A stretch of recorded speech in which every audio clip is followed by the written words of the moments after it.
What's happening, everyone? Nicky Hawkins, West Ham Fan TV, back once again with another post-match pint, the only West Ham United post-match show on the internet. We just come back from the London Stadium where it was West Ham 2, Brighton 2. Scott, take us through the starting lineup. Couple of changing system as well. So Fabianski continued in goal. Creswell, Ogbonna, Balbuena, 3 centre halves. Soufal right wing, Johnson left wing. Midfield 3 of Noble, Rice, and Souček, and Heller up top by himself. Moyes is a pervert. Look, he got it completely wrong today. Just the starting lineup, just the way he's set up, so defensive against a team like Brighton, who at the moment, you know, they're down the bottom of the league, and it was there for the taking today. And I just can't believe the starting lineup with so much on the bench, the team we could have played today. You know, Moyes has got it completely wrong today. You know, I'm not going to sit here and I can't defend him anyway. Like anyhow, you know, I can defend him for bringing on 2 subs at half time, but that was the right thing to do. He should have brought on 2 subs during that first half. I mean, Mark Noble's got a lot of stick once again today. But look, what can he do? What can Mark Noble do? It's not his fault he's getting picked. He's not going to turn around and say, nah, fuck it, I don't want to play. He's going to play. Haller today. Haller has been slated by most of our fan base, and rightly so sometimes. But when he looked at that starting lineup, he must have thought, what am I supposed to do with that? Exactly. That's like giving him the keys to a car with no wheels, no steering wheel, no engine, nothing. And they say, go and drive it. Yeah, so just so negative. I was back and forth with a couple of mates on WhatsApp, and I turned around and said, you can't play Noble in a starting 11 that has no pace around him. And this was a problem. You know, if you've got Antonio up top and you've got players like Benrahma and Bowen playing in attacking positions, you can play him in that number 10 role behind the striker. But if you've got 2 holding midfielders and then we're playing a back 5, there's no outlet. You know, that starting lineup is like a team that should be finishing a game when you're 3 or 4-0 up, and you've just put on a couple of players that are just seeing at the end of their career, and it's the end of the season. I mean, that was disgraceful today from David Moyes, and he's done a lot of good things this season. But for me, I listen. I've got a bottle of Grey Goose down here. I'm thinking whether to chuck the beers away and start on the Grey Goose, because that first half was one of the worst performances I've seen for a very, very, very long time. Yeah. And it didn't help. You know, you look at Brighton's record at the moment. You know, it's poor. Can't defend set pieces, so we take all our set pieces in the first half short. Like, what the thinking behind the whole first half, from Moyes' point of view, tactically, I'd love to know what he was thinking, because it was awful. It just looked from the kickoff that it's not like none of them players wanted to be on that pitch. All their heads were down. They was misplacing passes. They wasn't running. They wasn't working for each other. Even when the goal went in, all their heads dropped. I haven't seen that this season from a West Ham team, where their heads are just dropped straight away. I'll be honest with you, right? I think that comes from the manager. I think that comes from the negativity from the manager. They're playing at home. They've been playing well. They've beaten some big teams. They've beaten Wolves. They've beaten Leicester away. They've beaten Leeds, you know, a free-flowing football team. This Brighton team are fucking terrible. And I'll be honest with you, they're terrible. Even when we gave them the first half, it took a mistake from us for them to score their first goal. Another team, an Everton or a Southampton would have scored 4, 5 maybe in that first half. They're just a poor side. And when you look at the manager and you're thinking to yourself, right, let's get these points today. Let's give ourselves a bit of confidence. The Chelsea game weren't fantastic. Let's get ourselves. And he's picked a line up like that. I'm sure Noble must have turned around in that changing room and went, sorry, boys.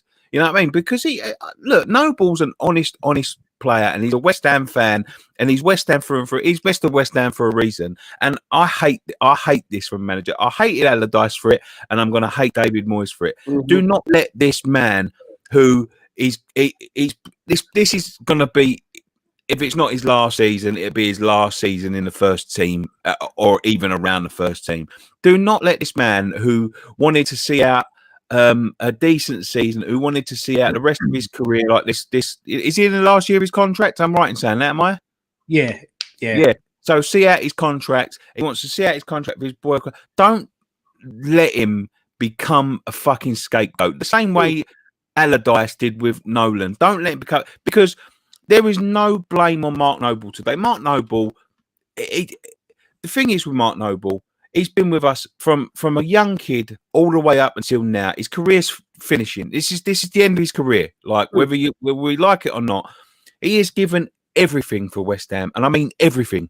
I mean the last drop of energy he's got, even when he's been bad, he gets through it with energy. He literally hasn't got anything else to give. He's given everything he can. I couldn't even work out today where he was meant to be playing, because 1 minute he's popping up on the left, then he's on the right, then he's in the center. You look around that whole team, no one really looked like they knew where they were playing. Ben Johnson at one point, he's meant to be playing left wing back. He was more playing centre back at some point. All over the shop, right? All over the shop. And like, I feel so. I do not want to get, because you see the social media today with Noble. I was in agreement, but I'm not gonna sort of sit here and slate Mark Noble. Like after everything he's done, all the seasons he's give us, all the years that he's give us, and he's give us everything. Like don't make him a scapegoat, because how Noble will be thinking this himself. How Noble has overtaken Lanzini as a starting player. When Lanzini, everything that Lanzini's done this season, it's been fucking quality. The thing is, mate, the one thing that one change to that starting lineup today would have made a whole lot of difference, even on the negative side of social media. If Benrahma would have started today, I can understand Fornell's being rested, and I can understand maybe not starting Lanzini because he's just come back from an injury. But Benrahma hasn't started for us in the last few games, so why not give him a chance? He played 15 minutes against Chelsea on Monday night. Give him that starting role today, and you've got Haller, Benrahma, and Bowen up top, and that's a totally different lineup, a totally different setup, and a totally different look at the game. But he just went so negative, and I don't know what the problem is with Benrahma. Maybe he didn't want him, but I just don't get it, because when Benrahma's played this season, when he's come on, he's made things happen, he's created chances, he's set up players. So I just don't get it. I really don't get what the problem is with Benrahma at the moment. The thing is, right. But this game, the Brighton game at home, do you know what? If he'd have gone with this lineup, if we'd have got the points here today, with Benrahma in the side, we'd have gone out there, got the points today, we'd put in a good performance, and then all of a sudden we pop up against Everton or Southampton with a team like this today, like a very negative defensive team. I don't think there'd be half the problem, because they're two good teams in form. We've got players that can they'll still be whinging about Noble, and I think that's right, but they've got players that can damage you and all that. But the one at home is the one you need to be going for against fourth and bottom. I mean, I think one of the fan cams said it, and I didn't look at it like this. I thought to myself, he's showing Brighton too much respect here. I don't think he's shown Brighton no respect, because he's just gone out there with any 11 thinking they can beat him. I think it's disgraceful from him today. I think a disgrace. I mean, how the fuck the whole world can see it, from fans to pundits and he can't. I think. Do you know what? I think he could see it after about 15, 20 minutes. But the thing is with David Moyes, he's not that type of manager that would pull someone off after 20 minutes. If he'd see it ain't working, you look at Jose Mourinho, for instance. He done it this season for Tottenham. He see it wasn't working after 20 minutes, and I think it was Eric Dyer, he dragged off, changed the game, and they went on to win it. David Moyes hasn't got that in his game. He was waiting to half time. We'd have been lucky to get in 0-0 at half time, but we went 1-0 down just before half time. And I think that was a good kick up the arse, because maybe if we'd have got in at 0-0 at half time, David Moyes might have left it. Even though we could all see there was subs, but going 1-0 down, it forced him to make them two changes. I was surprised to see Yarmolenko come on, if I'm honest. But it was just terrible. That's one of the worst first half of football I've seen for a very, very, very long time. When you look at Brighton's form and the way they play, we could have easily gone sort of a 4-2. Make sure I get this right. 4-2. No, not 4-2. We could have anyway. But yeah, we could have played Lanzini one side. We could have put Lanzini behind Flair. I'd love to see Scott on countdown. You know what I mean? We sort of could have played like a 4-1-4, a 4-1-4-1. Is that right?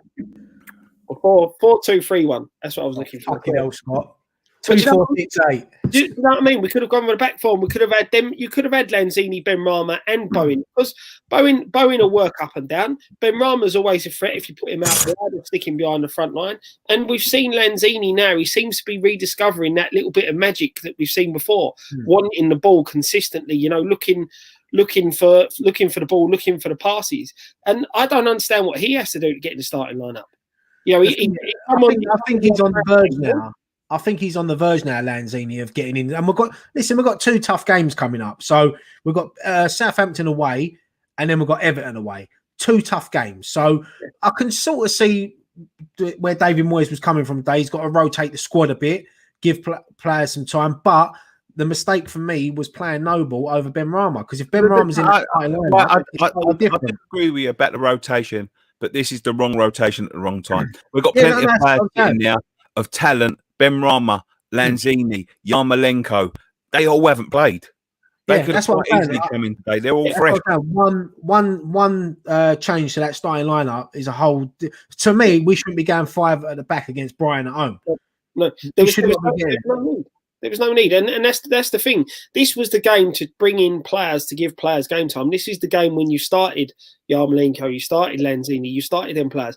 Noble wasn't needed today. We didn't need that midfield today. And to be honest, we won't need it against Southampton. Everton possibly, but I think we saw when we played Everton in the Cup, when we were negative, they took advantage of it. We've got to be in a positive mindset going against Everton. I think even Snodgrass is a better call than Noble, because Snodgrass, he can put the ball on a sixpence from 50 yards, mate. I'm telling you, like, I don't know, man. I just, it's pathetic. It's pathetic, right? And it's just, I don't know. He's starting to undo all the good work. You know what I mean? I'm starting to trust. Every time I start to trust in him, he does something that absolutely changes my mind again. And that's the thing with him. Like, I just think to myself, like, trust it. Like I was saying earlier on, you know, in the build up to the watch along, you know, what the fuck is this like? Like, I couldn't work out the shape when I watched it, and I still couldn't work out the shape after 45 minutes.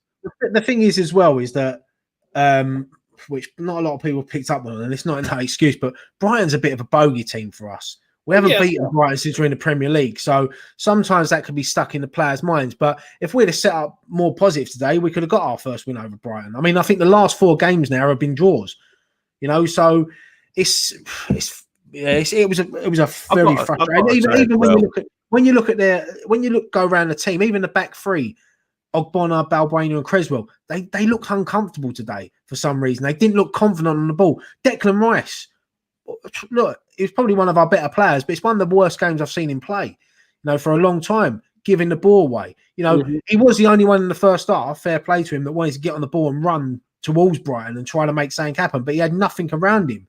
You know, that's why he was getting very frustrated. And it was his fault for Brighton's goal. Him and Ogbonna. Yeah, Declan Rice is trying to take that touch there. Ogbonna's run into him and knocked Declan Rice off the ball, and then Malpai's just sort of swung at it and knocked it in. Yeah, they got lucky with the goal. It was a good, you know, Rice's interception. It was good tackle there, but he just went away from him, and then Ogbonna clapped him trying to clear it in the first place. They got very lucky with the goal, and to be fair, if they had got in one, they deserved to be 1-0 up the way they played Brighton in that first. Yeah. And that's it. And then, you know, that's where, you know, credit and Moyes, right, he changed it at half time. But if like you said, if we hadn't conceded that goal and he hadn't changed it, then there's nothing problems, because, you know, this is the thing we've got. He doesn't react quick enough. As soon as we went 2-1 down, he should have been looking to bring on Benrahma or Fornell, someone like that, another attacking player. All right, win the. You know what? I'm very surprised that Fornells didn't come on today. I'm very surprised, because Moyes is a big fan of Fornells, and especially when it went to sort of 2-2 with 10 minutes to go. That was the time there to chuck on a Benrahma or a Fornells, just to get someone creative in midfield. Yeah, but you see it as well. I think we had when we were 2-2, we had a corner and a free kick from quite deep. Ogbonna stayed back because we were holding out for a point. Yeah, Balbuena was the one going forward today, wasn't he? When Ogbonna was just sitting back. That's what I'm saying. There was something about the players today that just didn't seem right. Just didn't seem right. Their heads weren't there today. I just think I think that's the negativity rubbing off from the manager. and that's what I worry about because there's got spirits around the camp's got to be good. But when you're given no chance, I mean, fuck it. Sebastian Hallier's done at West Ham. I don't give a fuck what anybody says. He offers nothing. I'll be honest with you today, mate. I'll back Haller in the sense today that he had nothing around him. No, but that's the thing, right? He's never going to have if he ain't got nothing, he's never going to have nothing because even at our best, he offers nothing. It just isn't his. It isn't his system, and he's losing. I think Bowen's losing confidence in him. I think that's why you're seeing Bowen playing that poorly because I don't think Bowen trusts him. You see the way their body language are. You just see that he doesn't want to give the ball to him. He doesn't want to pass to him. Yeah, Bowen's always been like that. Bowen at times, his decision making is awful and he's greedy. I think with Bowen. Bowen's far too greedy at times. Same as Yarmolenko. Yarmolenko's the same. A lot of the times he looks to get the ball on his left foot and have a shot when there's opportunities for him to play it out wide and cross. I would swap Haller, right? I'm not joking, for any striker in the league right now. Anyone else.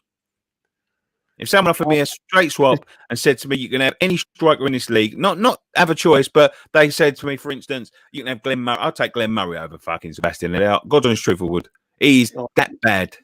Yeah, he's that bad. It's a.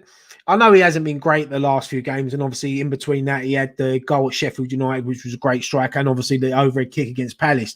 But looking at his all-round game, you can defend him sometimes and you can criticise him sometimes. But today, I'm not going to really criticise him that much because, especially in that first half, as a striker, you look on that pitch and you look at who have we got in there, who's going to create me chances today.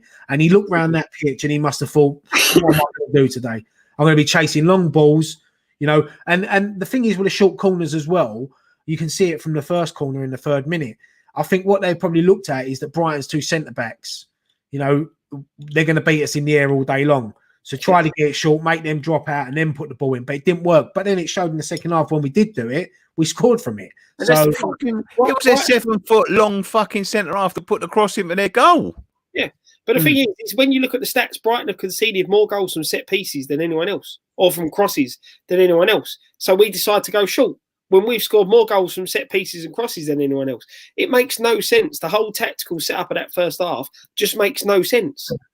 I'm surprised that, I said at half time that when we was 1-0 down, that maybe he should have took Noble and Johnson off and brought on 2 attacking players. Now, obviously, Johnson's gone on and score. But what my thinking of that was to go to a back 4 and add an extra player, an attacking player. And have a go. Yeah, have a go. I thought I wasn't taking Johnson off because I thought he played bad. I'm just saying that we needed to just maybe switch to that back 4 because Brighton were going to sit back a lot more. And if we'd have had that 5 and then in midfield and that extra player, I said about Benrahma coming on and maybe supporting Haller up top. But what do I know? I ain't a fucking Premier League manager, But I said the thing is, I think he didn't take Johnson off because obviously that's Johnson's first start, and he wasn't playing badly. No, he wasn't. And it had been very hard for him to take him off. I don't think he wanted to knock his confidence because I think that would have knocked his confidence a bit. Noble's old enough and wise enough to know it was tactical, and as we said, he shouldn't have been really starting in the first place. I think with Johnson, I think it would have been harsh. I would have got why he would have took him off, but I think it would have been harsh. But I agree with taking Bowen off as well. Bowen didn't pull up any trees, and it was the right subs in the end. But it was just disappointing that we didn't go on to get the win. Yeah, Bowen for me, he was probably right to drag him off at half time. Didn't look there. At some points, I felt a bit sorry for him as well in the first half because he not only was he trying to attack, but he was back trying to defend as well, and he shouldn't have been doing that. We had 5 at the back. You had Soufal and Ben Johnson that should be doing that. Yeah, and that's the problem. When you looked when we were defending, we had practically every player behind the ball, and then that's it. So you've got Bowen tracking back, you've got Haller in our own half. So when we had the opportunity to break, there's nobody there. Yeah, second half, he makes the 2 subs. Lanzini and Yarmolenko come on, and you see straight from kickoff, Lanzini wanted the ball. He was willing to take people on. Yarmolenko, you know what, Yarmolenko, he frustrates the life out of me because sometimes he doesn't do the simple things. He has to do 56 step overs and then try to cut it back and do little flicks and tricks and instead of just doing the simple stuff. And I think that is why he's not a starter sometimes, because he does things like that. And I'm not denying he is a good player, but he's just frustrating. But Lanzini, for me, Lanzini looked like the old Lanzini today when he come on. He looked like he wanted to make things happen. And a fully fit Lanzini is probably one of our best players. If he had a bit of movement in front of him, I tell you what, you wouldn't be able to get him out of the team. He's just got nothing in front of him. Nothing. The thing is, to get the best out of Lanzini, like you are right, Nick. You need players who are going to move and players who are going to like Antonio, players that are going to make a run. Bowen, you put Lanzini in the hole in an attacking sort of four with Bowen one side, Antonio up top, and then sort of Benrahma on the left. You've got the possibility to see the link-up play between Benrahma and Lanzini, which we saw from Pint and Lanzini. I'm not comparing Benrahma to Pint, but just the type of player Benrahma is, Lanzini will thrive off of that type of player. Benrahma is another player that's going to look for the ball, look to do things, and I think him and Lanzini can make a good little partnership together. Yeah, 100%. I agree with you. I think it brings when you play football and you look around the pitch and you see you've got players like Benrahma, Lanzini, players like Rice and Souček think, right, let's win the ball and then give it to them, let them make things happen. And in the first half, Rice and Souček were winning the ball, looking round, and no disrespect to Mark Noble, but he's not a left winger, is he? What's he going to do? He's not going to beat anyone for pace. Haller doesn't drop in for that ball, and then that's why you've got to get players. I love watching Flair players. I always have. Always, we've been brought up watching Flair players at West Ham over the years, and I love seeing players like that on the pitch. I'd rather go out there and start with that team. If we lose, you hold your hands up. You say, okay, we wasn't good enough. But at least let's have a go. That starting lineup, as soon as that starting lineup come out, your heads drop straight away because you think, well, where's the creativity coming from? What's going to happen today? We're setting up for a draw at home to Brighton. Set up for the draw away to Everton. Set up for the draw away to Southampton. Two top sides. Brighton are down the bottom. Yeah, and that's the thing. This again, much like the Palace game, you see Palace lately since we played them and we struggled to score. They've conceded goals left, right, and centre. And the fact today that Haller's first header in the first half was their first shot on target since the Palace game. That's worrying. Yeah, I mean, we've got no one up. So I'm sorry, but there's nothing. There's nothing there. I mean, the game against Leeds, he got the balance of that game absolutely spot on. The balance was there, the work rate was there, and the flair was there. Was Masuaku playing then? I think he still was. Masuaku might have still played in that game. No, wasn't that his first game out? Maybe it was. Maybe it wasn't. But he had a chance there, and I thought positive here. I thought Johnson was brilliant. I thought Ben Johnson done everything, and what's a goal from great finish. And what an assist from Lanzini on the floor. Yeah, that's what I'm saying. Put it in the path of Johnson. It was Yarmolenko's cross in the first place. Yeah, and then Lanzini's quick thinking to play it back to Johnson. And what a finish! He had the sort of the itinerary there, that the squad there to pick a very similar sort of a squad to what the balance, and why he's fucked about with it since then, I don't know. I can't think why he's pissed about with it, because that was a perfect balance. And the thing is with him, it gives Haller chance after chance. It gives Fornells chance after chance. Benrahma's had half a bad game, and it's in him since. Lanzini had one half a bad game. It's in him since. I think that's the only thing we're missing with. Well, Lanzini picked up that hamstring injury, didn't he? So he's been out for a couple of games. But the thing is with Benrahma, you're right. I mean, he didn't have a great performance against Chelsea, but it's a difficult. I mean, Benrahma deserves to have a chance, has a run in this team, because I think we've all seen it from him. When he comes on, he creates things. He's an exciting player, and it's just the thing for me, Benrahma not starting games when he should be starting is one of two things. Either he ain't the player, Moyes didn't want him, and Moyes don't want to fit him in, or in that deal that we've got to loan him in, and then buy him at the end of the season, there's one of them stupid clauses where if he plays a certain amount of games, we have to buy him then and there, or the money has to be, he has to be. Yeah, if we play him a certain amount of times for January, we've got to pay the money in January or something stupid like that. But then, listen, for me, why he ain't playing. If they want him, play him and then buy him. That's it. But we know they don't want to spend money. So yeah, but I mean that's all speculation. We don't know the ins and outs of the contract, do we? It might just be that Moyes wants to set up a different way. We don't know. They can't say they ain't got the money. They raked in the money. They can't say they ain't got the money. They ain't spend a fucking penny. I'm not saying they ain't got the money, but yeah, I mean, the second goal for Brighton. VAR have looked at that, right? And I'll be honest. Okay, it's got trapped between his arms and his knees, and Souček's headed it straight at him. So it is harsh. But tell me now, what is the difference between that and Declan Rice's goal last season at Sheffield United? Well, they changed the rule to sort of give the. So I do understand that, but personally, it's handball because he's hit his knee and his hand has stopped it from ricocheting up. If you watch it back, he actually hits him in the stomach.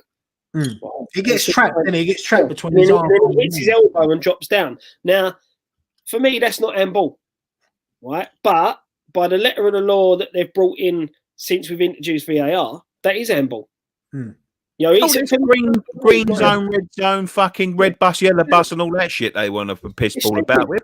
By the letter of the law, that hits him in the elbow. And not only that, if you look at the fucking challenge, right? I'm so busy looking at the handball, I didn't even see this. The cunt's holding Haller down by the shirt as he's jumping. Yes.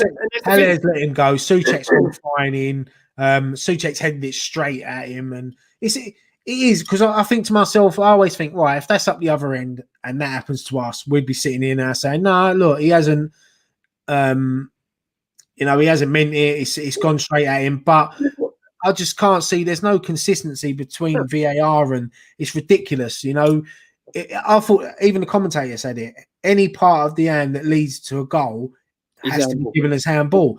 And that's what I'm saying. For me, it ain't handball because that shouldn't be in the rules anyway. It was no intentional handball. Yeah, it's hit him on the stomach, come up, bounced on the arm. He didn't put his arms in a natural position. It's not handball. But as I said, by the letter of the law, if we have a goal struck off, we would. If it was down the other end, no doubt we probably would have had it struck off. But this is the thing. It's again we created our own situation there where we conceded that goal. We should never have got into that position. I mean, it was a great finish. Yeah. What was Fabianski doing? He was like crawling on the floor. I don't even know what was going on in there. And do you know what? That leads up to us not being switched on because they took a short corner and there's no one marking. And as much as he had a good game, Soufal switched off for that one. Yeah. It was a shit goal. And to be fair, you can't argue that Brighton probably deserved it. I think he was lucky to get away with a point there, right? Yeah, I think he was lucky. Yeah, massively. Yeah, and this is one positive you can take is that we haven't lost today, and we've played so poor with a starting lineup like that we haven't lost. But we should be talking about we should have an extra 2 points on the board tonight. I mean, the equaliser. I mean, I don't care what anyone says. Souček wasn't expecting that. That's hit him. Like the defenders flicked it on to his head, and it's gone in. But I don't care what Souček done or whoever scored that. I was just glad to get away with a point today. And if we go to Southampton now and he puts the right starting lineup out, and we put in a good performance, and we get 3 points at Southampton, we're going to forget about this starting lineup. We just can't afford to be giving away halves every week because he's getting it wrong, and then expecting everyone else to dig him out second half. We just can't keep on doing that. He done that against Chelsea, I believe, with the Noble playing Noble. We should have equalised. We probably would have got on the game, but there was players on the bench again that could change it, and he doesn't use them. VAR let us down massively on Monday because Bowen's goal should have stood. He did let us down. It always seems to let us down. I think we were statistically the worst off over VAR last season, and I think if you look at the table again. it'll be pretty similar again. We always seem to get fucked in the arsehole by VAR. It's the way it is. But what I'm saying is we can't keep on affording to get, even if, sometimes it's not a half, sometimes it's 15, 20, 25 minutes. Like against United, like against we just cannot keep on afford to be giving these teams that sort of head start. We give Palace the same sort of head start. It's just not good enough. You need to start getting it right from the start, like having a fucking think about it. It's clear to see that we need Antonio back massively, and we need another striker in January. And when people we spoke about it the other week on Friday Night Pint, I think it was, about Josh King. I mean, people turning their nose up to Josh King when they're crying that we haven't got a backup centre forward. Bring him in. I'd take Nat King Cole up front over that prick. Honestly, I would. Turn your nose up at fucking Josh King. Yeah. We're going back to that we say about VAR letting us down. Because the referee blew his whistle before the ball hit the back of the net, VAR don't review it. The same thing happened today in the Leeds-Burnley game. Ben Mees got took out by the keeper and Burnley have equalised. Oh, that's nonsense. That's nonsense because they reviewed. I think that's one of the worst VARs I've seen. That Burnley goal. VAR didn't review it because the referee blew the whistle before the goal went in. So but they also reviewed Tammy Abrahams, and that was the same situation. Yeah. But this is the thing. This is again the inconsistency of referees and VAR. But we can't. We were the problem today. We can't blame VAR. We were the problem because we from the outset the manager got it wrong. The players didn't put a good enough performance in the first half, and then we have to dig ourselves out of trouble. Like you said, we can't keep giving away halves of football because we're on the back foot from the outset. With that 11, we were on the back foot from the start, and Brighton knew it. Oh yeah, 100%, and this might be a massive learning curve for David Moyes today. That against a better team today. I mean, as Gary Neville said on commentary, we set up like we was playing Man City at home today. Yep. We're not. We're playing Brighton. I just don't see the thinking about it. Nobody in the world agreed with him.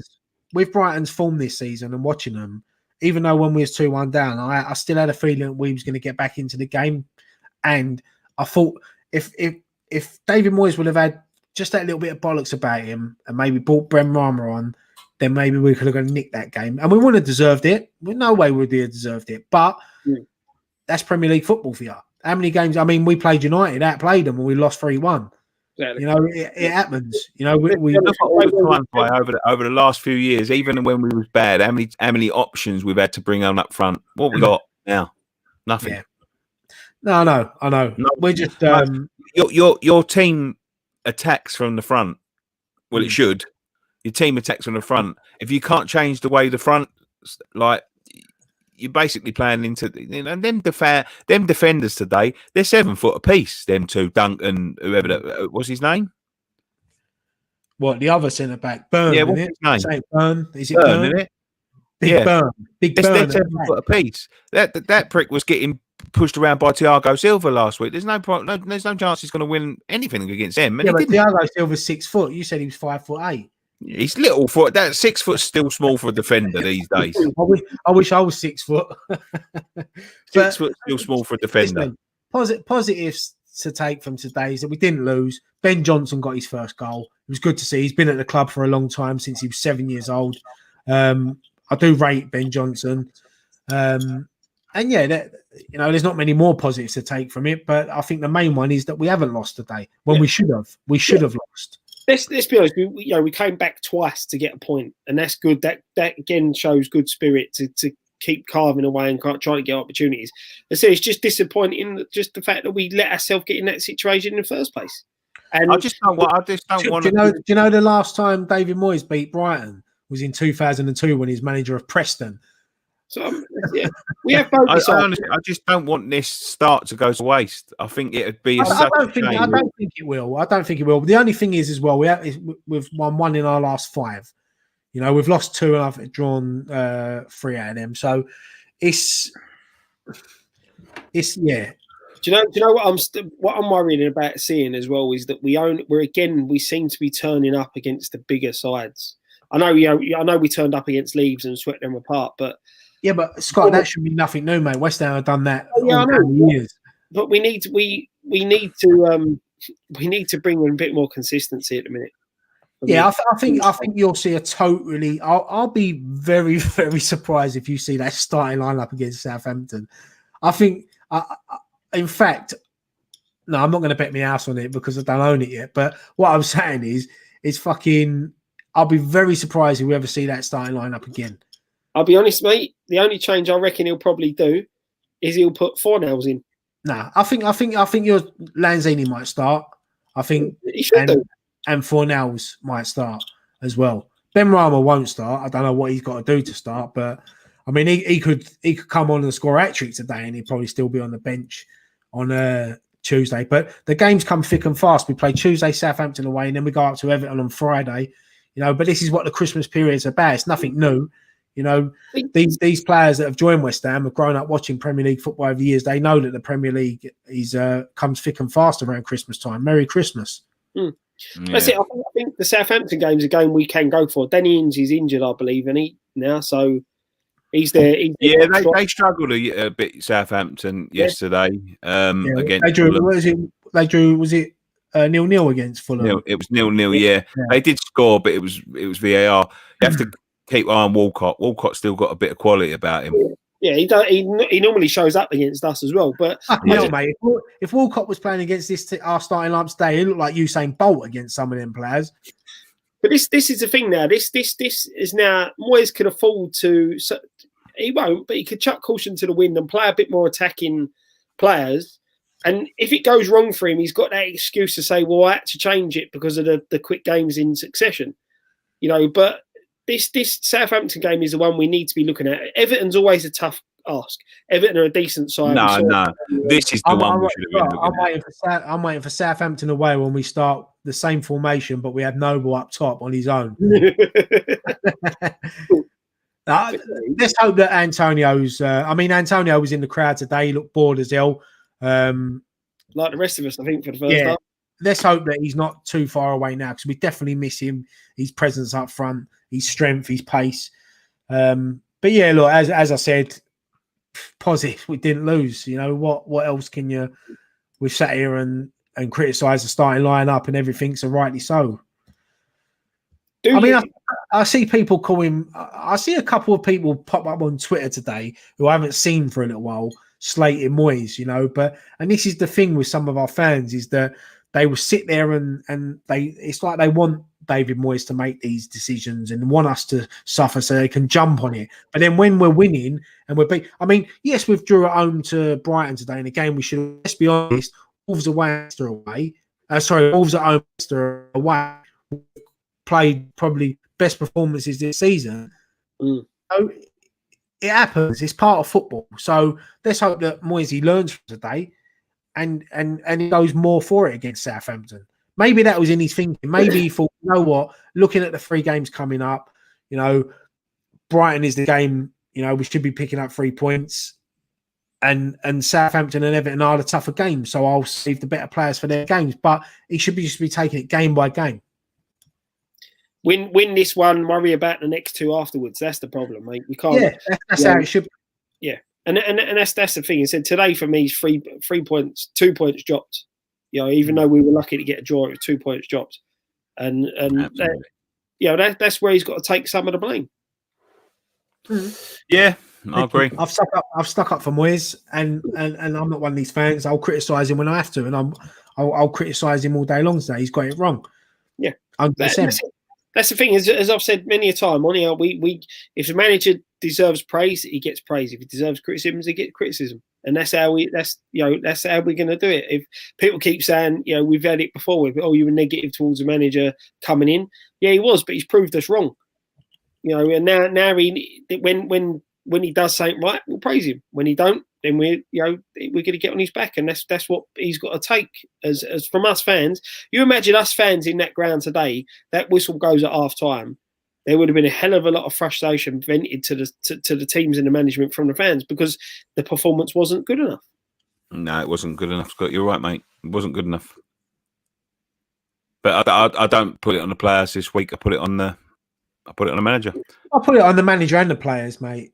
I put it on the manager and the players. You know, them players out there today in the starting 11 are still good enough to play. They're Premier League players at the end of the day. So it comes down to the manager and the players. Yeah, but you could say, I mean, you could take Liverpool. Okay, but what happens then if you put 8 defenders on against Liverpool in a Liverpool side? Yeah, but okay. If he'd have started the lineup that we all wanted today, and we still went in at 1-0 at half time against Brighton, who are you going to blame, the players or Moyes? Well, then that's the players, isn't it? It's I don't know. I just don't think he give the players anything to sort of aim towards, or it was obvious that there was no.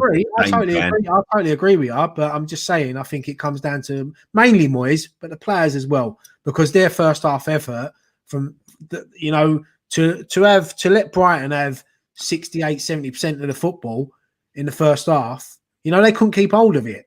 Yeah, it's because we're basically playing with 9 men. Noble and Haller, they don't count. They don't do nothing.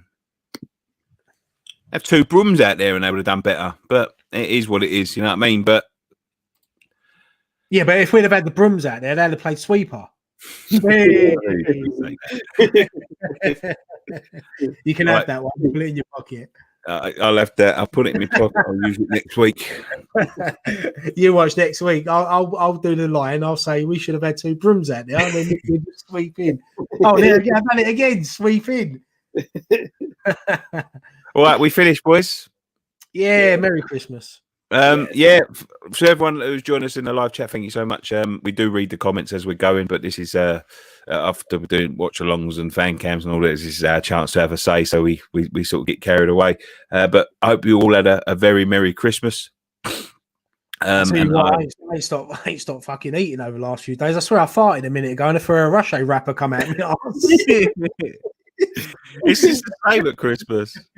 I farted. All Quality Street come out. It looked like a scene from the Crystal Maze. I treated myself to a crunchy earlier. Nice. Yeah, I had one of them in there. A box of Heroes. They do little crunchies in there. Now, I ain't had crunchy for years, like a proper crunchy. Yeah, they're nice, man. I do like a crunchy. It's one of them forgotten chocolates. I always like them, but I never forget. I never remember to buy them or anything like that. It's just not on the top of my list. Yeah. If you had a choice of all the chocolates, crunchy ain't at the top, is it? It ain't at the top, is it? Nah. But absolutely. Yeah. But thank you very much for joining us on this edition of West Ham Fan TV's post-match pint. We'll be back in a couple of days' time when we take on Southampton away, and then we'll be back again on New Year's Day when we take on Everton away as well. But watch out for all the content in between that. Go and check out all the fan cams that we just done just now. Go and check out the watch along that we done earlier. Me and Dom done that. As I said, hope you all had a lovely Christmas.